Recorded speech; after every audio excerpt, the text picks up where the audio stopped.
우리 다 함께 사도신경으로 신앙 고백하시겠습니다. 나는 전능하신 아버지 하나님 천지의 창조주를 믿습니다. 나는 그의 유일하신 아들 우리 주 예수 그리스도를 믿습니다. 그는 성령으로 잉태되어 동정녀 마리아에게서 나시고 본디오 빌라도에게 고난을 받아 십자가에 못 박혀 죽으시고 장사된 지 사흘 만에 죽은 자 가운데서 다시 살아나셨으며 하늘에 오르시어 전능하신 아버지 하나님 우편에 앉아 계시다가 거기로부터 살아있는 자와 죽은 자를 심판하러 오십니다.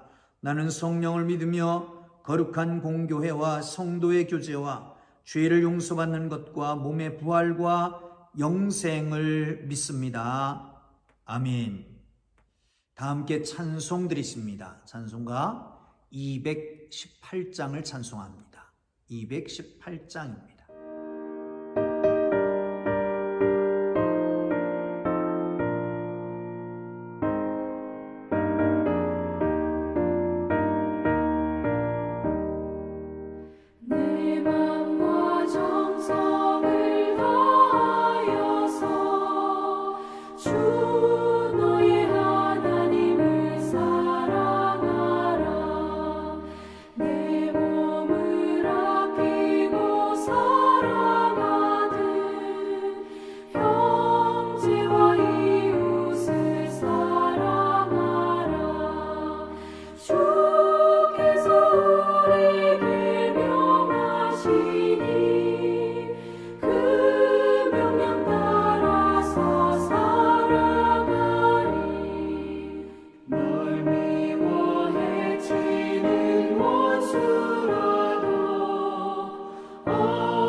주실 기록된 하나님 말씀 마태복음 22장 34절에서 46절까지 봅니다.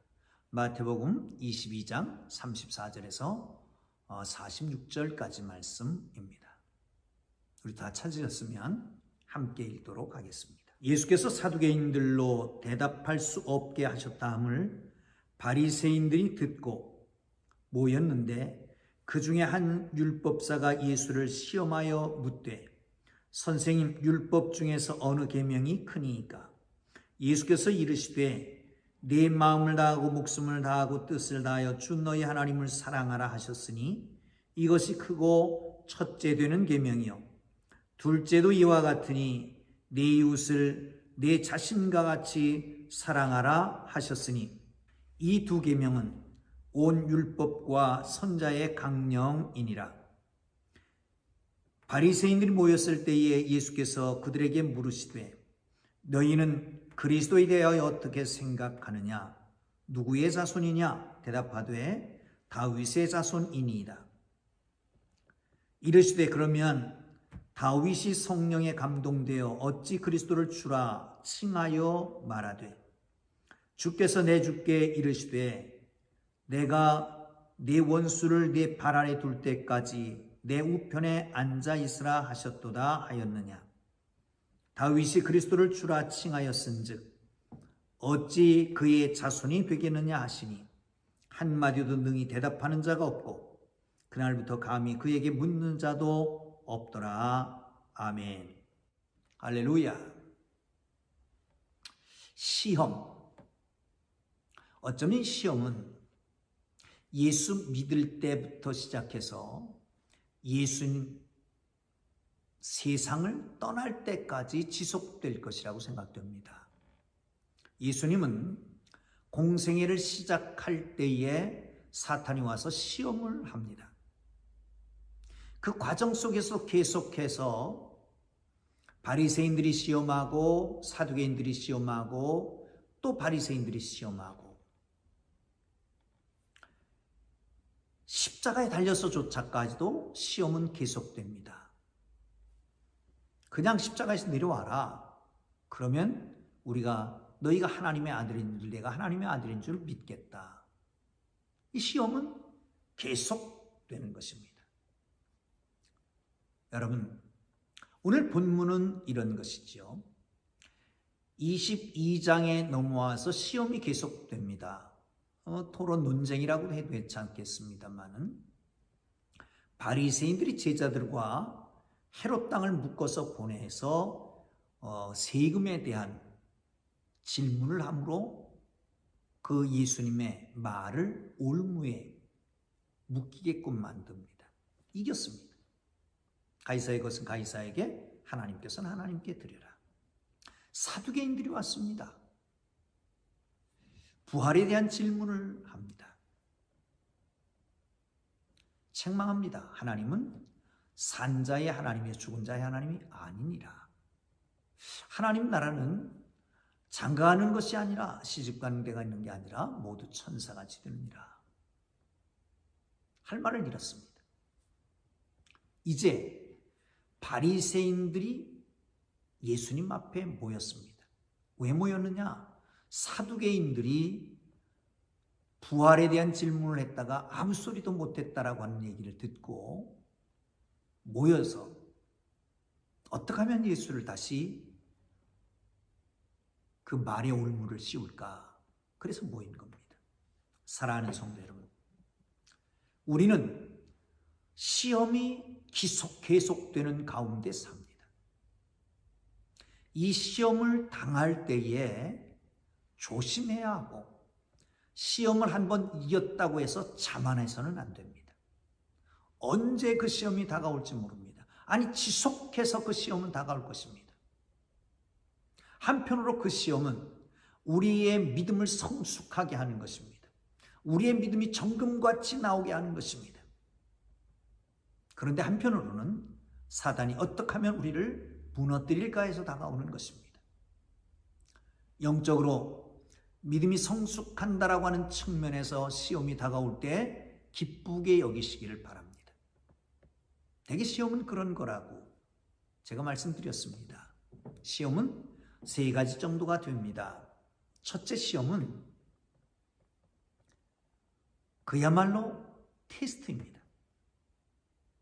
아브라함을 시험했던 테스트. 독자 이삭을 바쳐라 라고 하는 테스트입니다. 여기에는 순종해야 이깁니다. 그리고 그 위에는 약속이 따르게 되죠. 이제야 내가 나를 경외하는 줄 알았노라. 아브라함이 인정을 받게 됩니다. 사랑하는 성도 여러분, 또 하나의 시험이 있습니다. 이것은 트라이얼이라고 하는 시험입니다. 트라이얼이라고 하는 시험, 연단하는 거죠. 마치 욥과 같은 연단입니다. 자식들 모든 재산 하루아침에 다 날려버립니다. 그리고 하나님을 부인하지 않고 끝까지 인내하면서 이기게 됩니다. 여러분 잘 아는 대로 욥의 인내를 기억하라 그러잖아요. 욥의 인내를 기억해라. 욥. 그럴 때는 이 트라이얼이라고 하는 시험, 시련을 당할 때는 주의해야 될 게 입입니다. 입. 입으로 하나님을 부인하지 말고 꼭 하나님을 붙잡고 인내로 이겨야 됩니다. 아멘. 또 하나의 시험이 있는데 이것은 유혹입니다. 근데 우리나라 성경의 번역에는 다 시험으로 번역된 거예요. 우리 주기도문에도 시험에 들게 하지 마옵시며, 이 말은 템테이션입니다. 유혹입니다. 유혹을 당한 사람 둘이 있습니다. 하나는 요셉이고 하나는 다윗입니다. 다윗은 시험에 걸려 넘어져서 밧세바를 범하게 됩니다. 그리고 침상이 썩도록 회개해야 됐습니다. 반면에 요셉은 그 보디발의 주인의 아내가 유혹할 때에 옷을 벗어버리고 도망갔습니다. 그리고 이겼지요. 물론 하나님이 보고 계신다라고 하는 의식이 있어야 되죠. 그러나 우리가 취해야 될 행동이 있습니다. 이 유혹은 자리에서 피해야 됩니다. 유혹을 이길 장사는 없습니다. 피해야 이기는 것이죠. 사랑하는 성도 여러분, 시험은 계속해서 다가옵니다. 그러므로 이 시험을 당할 때에 기쁘게 여길 뿐만 아니라 이길 수 있도록 영적 능력 갖추기를 주님의 이름으로 축복합니다. 여러분, 시험을 이기십시오. 한편으로 이 사탄은 간교해서 우리의 약한 점을 공격합니다. 우리에게서 취약점이 어딜까요? 시험 들기에 꼭 맞는 취약점이 어디입니까? 그것을 알아서 보완하고 거기에 대해서 기도하고 이길 수 있기를 주님 이름으로 축복합니다. 자, 율법사가 와서 질문을 합니다. 뭐라고 질문하죠? 한번 보시죠. 22장으로 보시면요, 이렇게 질문합니다. 36절입니다. 시작. 선생님, 율법 중에 어느 계명이 크니까? 사실은 이 바리새인들은 율법을 철저하게 지키려고 하다 보니까 율법의 등급을 매겼습니다. 어떤 것이 제일 크냐, 어떤 것이 좀 약하냐, 그에 따라서 율법을 따라 살아가는 겁니다. 그럴 때 예수님께서 말씀하십니다.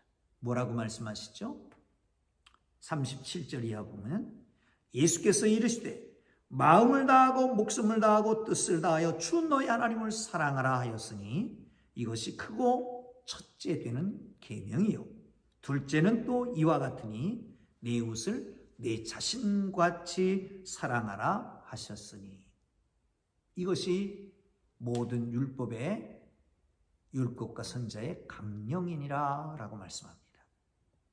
여러분, 그러면 최고의 계명이 무엇일까요?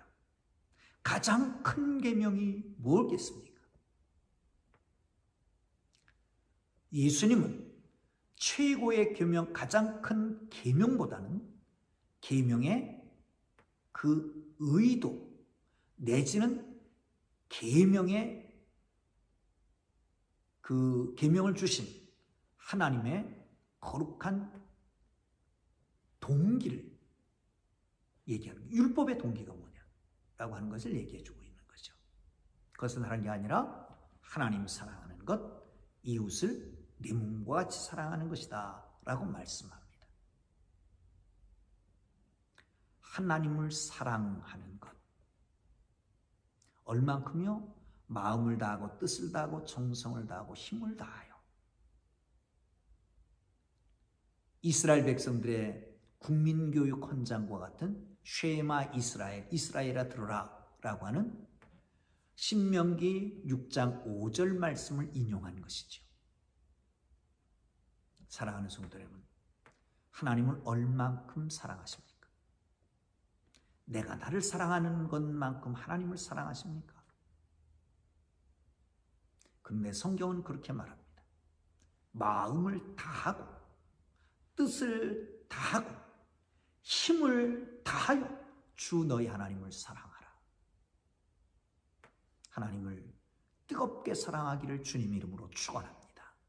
하나님은 우리를 사랑하셨습니다. 만드셨습니다.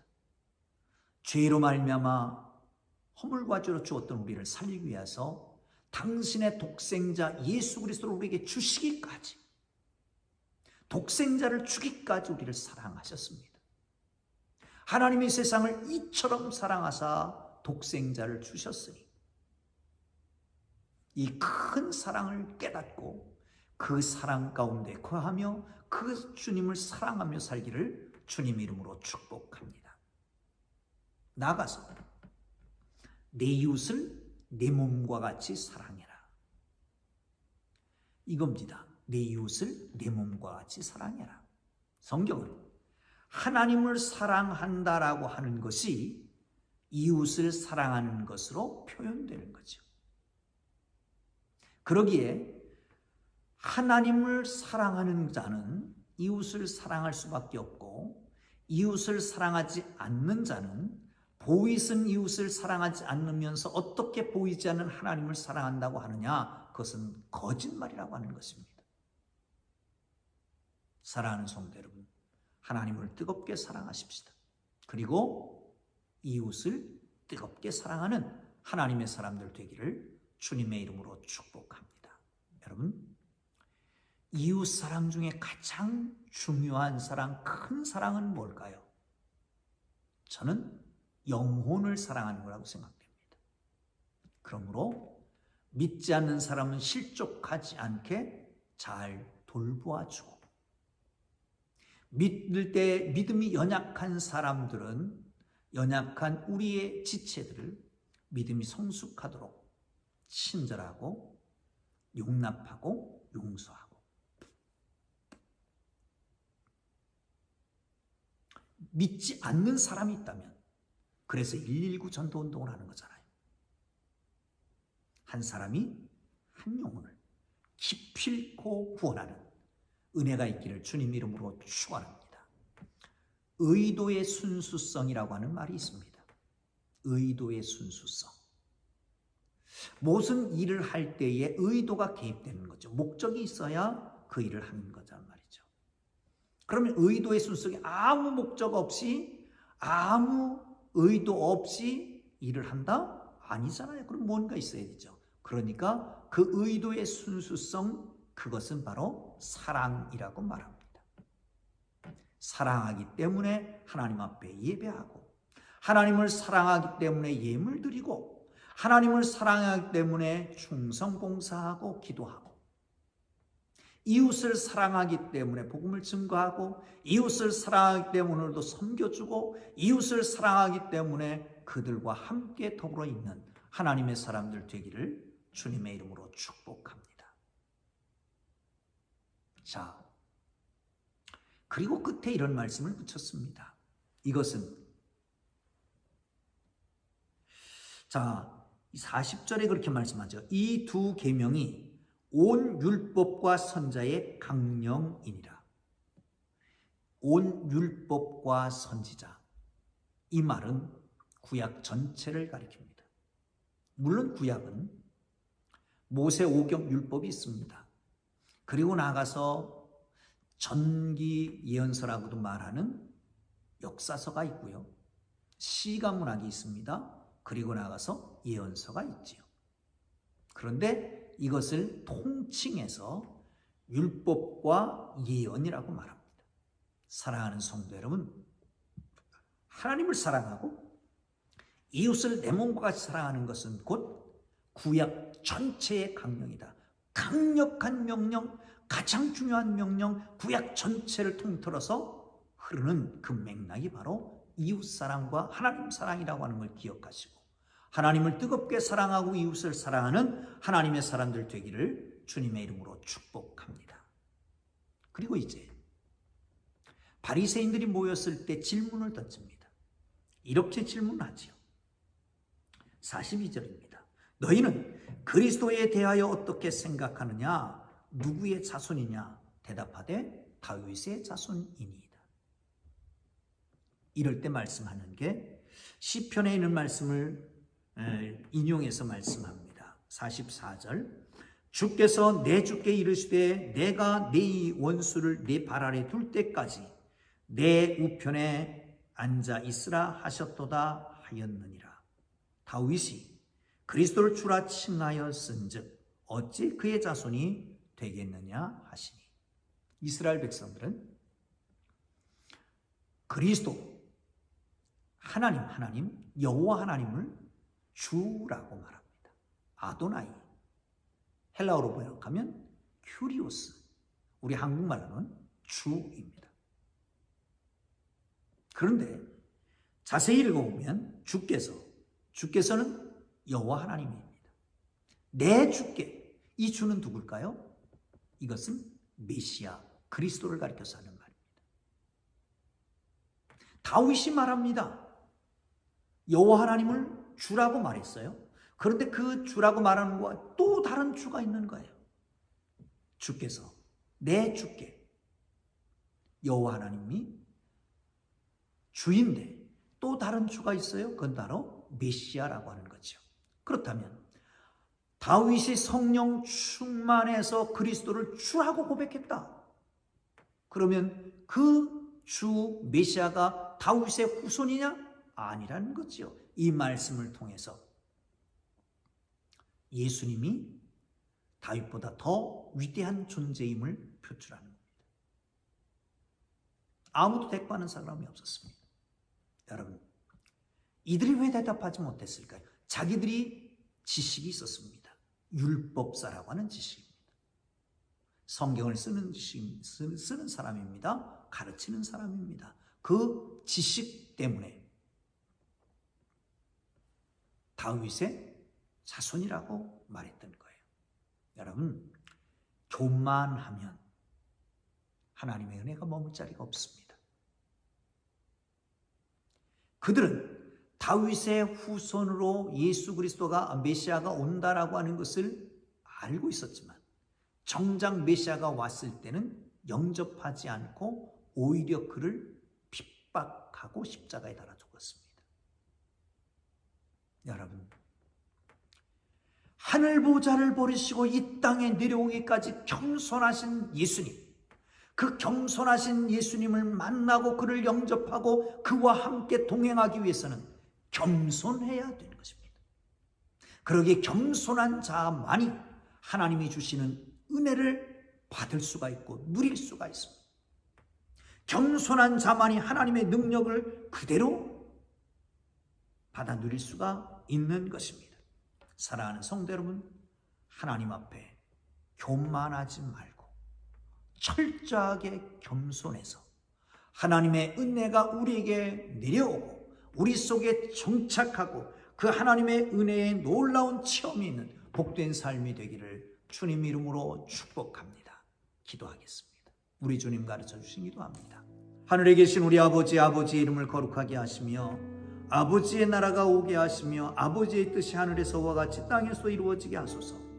오늘 우리에게 일용할 양식을 주시고 우리가 우리에게 잘못한 사람을 용서해 준 것 같이 우리 죄를 용서하여 주시고 우리를 시험에 빠지지 않게 하시고 악에서 구하소서. 나라와 권능과 영광이 영원히 아버지의 것입니다. 아멘. 다 함께 주님의 이름을 부르고 기도하시다가 자유롭게 돌아갑니다. 말씀 생각하면서 기도하시고요. 각자 기도 제목 놓고 기도하고, 하나님, 시험이 계속해서 다가오는데 이 시험을 이길 수 있게 하시옵소서. 깨어서 겸손하게 하시옵소서. 교만하지 말게 하여 주옵소서. 하나님, 정말 율법의 의도를 알게 하시고 나아가서 하나님 사랑하고 이웃을 내 몸과 같이 사랑하는 저희들 되게 하여 주옵소서. 말씀을 조금 한다고 교만하지 않게 하시고 하나님의 거룩하신 말씀을 붙잡고 정말 하나님이 주신 은혜가 우리 속에 넘쳐나게 하여 주옵소서. 함께 기도하겠습니다. 주님 부르짖는다. 주여!